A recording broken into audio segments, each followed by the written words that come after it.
Hello, everyone, and thank you for listening me speak on a topic that I'm very passionate about, saving money.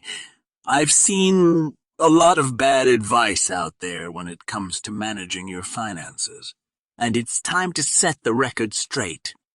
Everything you've been taught about saving money is wrong. Yes, I know that sounds a bit shocking, but the financial education we've been getting is quite wrong. No wonder why so many people struggle to make ends meet, let alone save a decent amount and invest it. In this video, I'll give you 3 examples on why I think generic money saving advice is not as useful as most people expect it to be. I'll present them in 3 main chapters. Hope this video is eye-opening to a lot of people. Okay, let's get started. Chapter 1. The Myth of the Latte Factor. Have you ever heard of the latte factor? It's the idea that you can save money by cutting out small expenses like your daily latte. While it's true that small expenses can add up over time, focusing on the latte factor can actually do more harm than good. First of all, cutting out small expenses is not a sustainable way to save money. Sure, you might be able to give up your daily latte for a week or two, but eventually you'll start to feel deprived and resentful. And when that happens, you're more likely to splurge on a bigger, more expensive indulgence just to make up for it. Secondly, the latte factor ignores the bigger picture.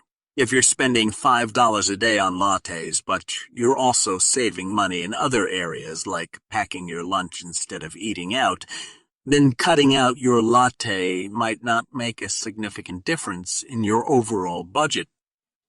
The key to saving money is to focus on the big expenses like housing, transportation, and food.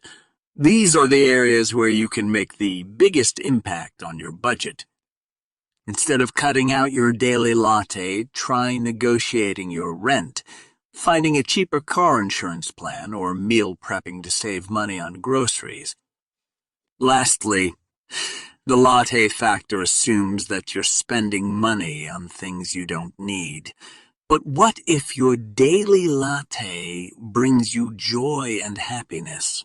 What if it's the one indulgence that helps you get through a long day at work? In that case, cutting out your latte might not be worth the sacrifice. The bottom line is that the latte factor is a myth.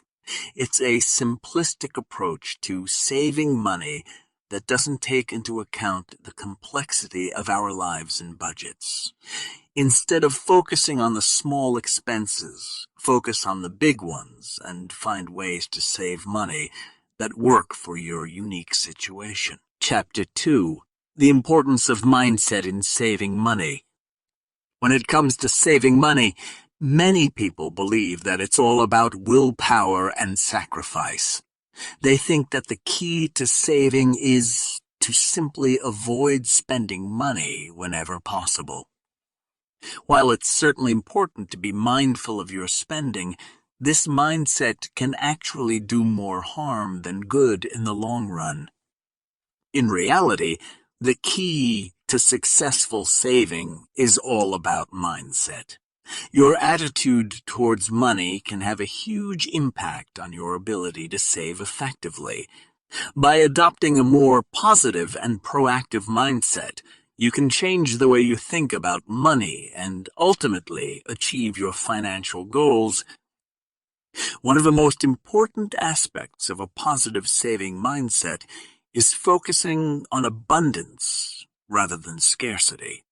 Instead of thinking about what you can't afford or what you can't afford or what you need to cut back on, shift your focus to what you do have and what you can accomplish with your money. This can help you stay motivated and optimistic about your financial situation. Another key aspect of a positive saving mindset is setting clear goals. Without specific goals to work towards, it's easy to get discouraged or lose motivation. Take some time to think about what you want to achieve with your money, and then break those goals down into smaller, actionable steps. This will help you stay on track and make progress towards your goals.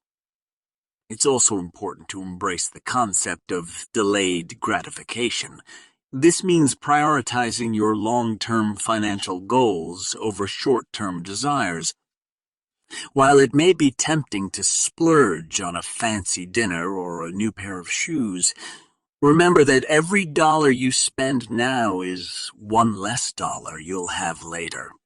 By practicing patience and discipline, you can make smarter financial decisions and ultimately achieve greater financial security. Finally, don't be afraid to seek out help and support when it comes to your finances. Whether it's hiring a financial advisor, joining a money-saving community, or simply talking to a friend or family member, having a support system can be incredibly helpful when it comes to maintaining a positive mindset and staying on track with your saving goals. While many people believe that saving money is all about sacrifice and willpower, the truth is that a positive and proactive mindset is the key to success. By focusing on abundance, setting clear goals, practicing delayed gratification, and seeking out support when needed, you can change your relationship with money and achieve your financial goals. Chapter 3. The Myth of Good Debt. One of the most common money-saving myths is the idea that there is such a thing as good debt. This myth suggests that certain types of debt, like a mortgage or student loans, are actually good for your financial health because they can help you build credit and increase your net worth in the long run. While it's true that not all debt is created equal, the idea of good debt is often used to justify excessive borrowing and overspending. The reality is that all debt comes with risk, and carrying too much debt can have serious consequences for your financial well-being. Even if you are able to make your payments on time and maintain good credit, you may still be paying a significant amount of interest over time, which can eat into your savings and limit your ability to invest in other areas. So, what can you do to avoid falling into the trap of good debt? The first step is to be realistic about your financial situation and avoid taking on debt that you cannot afford to repay. This means setting a budget, tracking your expenses, and avoiding impulse purchases that could add up over time. If you do need to take on debt, it's important to shop around for the best interest rates and terms and to avoid falling for teaser rates that may only be available for a short period of time. You should also aim to pay off your debt as quickly as possible, starting with the highest interest debts first. Finally, it's important to remember that debt is not the only way to build wealth and achieve financial security. There are plenty of other strategies you can use to save money and invest for the future, from budgeting and saving to investing in low-cost index funds and other investment vehicles. The idea of good debt is a myth that can lead many people down the path of excessive borrowing and overspending. By taking a realistic approach to your finances and avoiding debt that you cannot afford to repay, you can build a strong foundation for your financial future and achieve long-term success.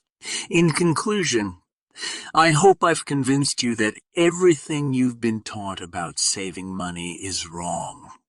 It's time to rethink our approach to personal finance and start making better choices that will help us achieve our long-term financial goals. Let's focus on being intentional with our spending, rather than simply trying to cut costs at every turn. And remember, saving money is not about deprivation or sacrifice. It's about living the life you want while also securing a financially stable future for yourself and your loved ones.